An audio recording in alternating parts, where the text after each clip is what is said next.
দায়িত্বশীলকে হত্যা করেছিল, তারা শহীদ করে দিয়েছিল। তারা মনে করেছিল নমরুদের মতো, ফেরাউনের মতো, আবু জেহেলের মতো ইসলামী নেতৃবৃন্দকে খুন করে তারা ময়দান দখল করে দেবে, ইসলামী আন্দোলনকে রুখে দেবে।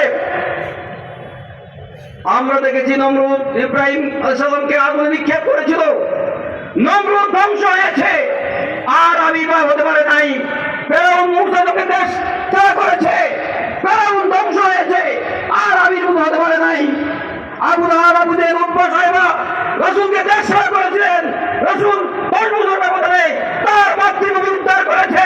আবু জেহেল, আবু লাহাবরা বাংলার মাটিতে, পৃথিবীর মাটি থেকে নিশ্চিত হয়েছে। ঠিক তেমনি ভাবে জামাত ইসলামীকে দুইবার আইয়ুব খান নিষিদ্ধ করেছিল, আইয়ুব খান নিশ্চিত হয়েছে। শেখ মুজিবুর রহমান জামাত ইসলামীকে নিষিদ্ধ করেছিল, শেখ মুজিবের জায়গায় মানুষ আসে নাই, ফেরাউনের পতন হয়েছিল। আবার জামাত ইসলামীকে শেখ হাসিনা নিষিদ্ধ করেছিল, মাত্র 3 দিনের ব্যবধানে শেখ হাসিনা বাংলা ছাত্র হয়েছে, জামাত ইসলামী এসে হাজির হয়েছে। সম্মানিত ভাইরা, শুধু শেখ হাসিনা বাংলা ছাড়া নাই, তার 350 জন সংসদ সদস্য দেশ ছাড়া হয়েছে, তার মন্ত্রী পরিষদ দেশ ছাড়া হয়েছে, তার গুন্ডা বাহিনী দেশ ছাড়া হয়েছে, তার আরবি সন্ত্রাসীরা দেশ ছাড়া হয়েছে, এবং কোনো কালেই কোন সন্ত্রাসী সন্ত্রাস করে দেশে থাকতে পারে নাই। সম্মানিত ভাইরা, সম্মানিত ভাইরা, আমি আপনাদেরকে জিজ্ঞাসা করি, এই জমিন কার? এই জমিনে হুকুম চলবে কার?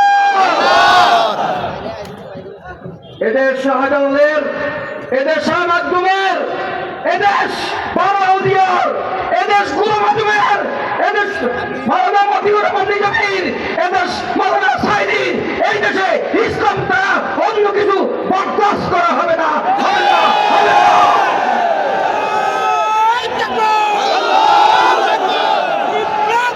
সম্মানিত ভাইরা, আমরা ভারতকে সাবধান করতে চাই, ভারতকে সাবধান করতে চাই। তোমার প্রতিবেশী পাকিস্তান, তোমার সাথে কোনো সম্পর্ক নাই। তোমার প্রতিবেশী চীন, তোমার সাথে কোনো সম্পর্ক নাই। তোমার প্রতিবেশী বার্মা, তোমার সাথে কোনো সম্পর্ক নাই। তোমার সব প্রতিবেশী আফগানিস্তান, সেখানে তোমার কোনো ভালো অবস্থান নাই।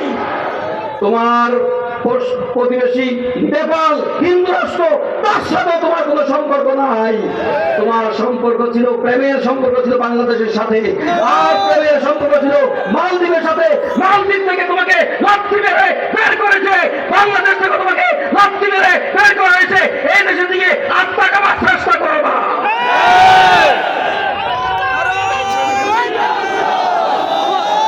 সম্মানিত ভাইরা, সম্মানিত ভাইরা, আমি বলে দিতে চাই, আমরা শুনতে পেয়েছি অডিও রেকর্ড, শেখ হাসিনা বলেছেন আমি ছট করে বাংলাদেশে ঢুকে যাবো।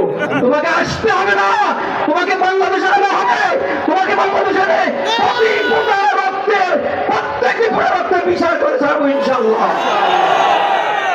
সম্মানিত ভাইয়েরা, আমি শ্রমিক ভাইদেরকে অনুরোধ করছি, আমাদেরকে প্রতিটি ঘরে ঘরে প্রতিটি শ্রমিক ভাইয়ের কাছে যেতে হবে, দিনের দাওয়াত দিয়ে, আল্লাহর পক্ষ থেকে দাওয়াত দিয়ে প্রত্যেককে দিনের কথা বুঝাতে হবে, কোরআনের রাজ কায়েম করার জন্য সিদ্ধান্ত নিতে হবে। আমরা কারা কারা কোরআন পরিচয় করতে চাই?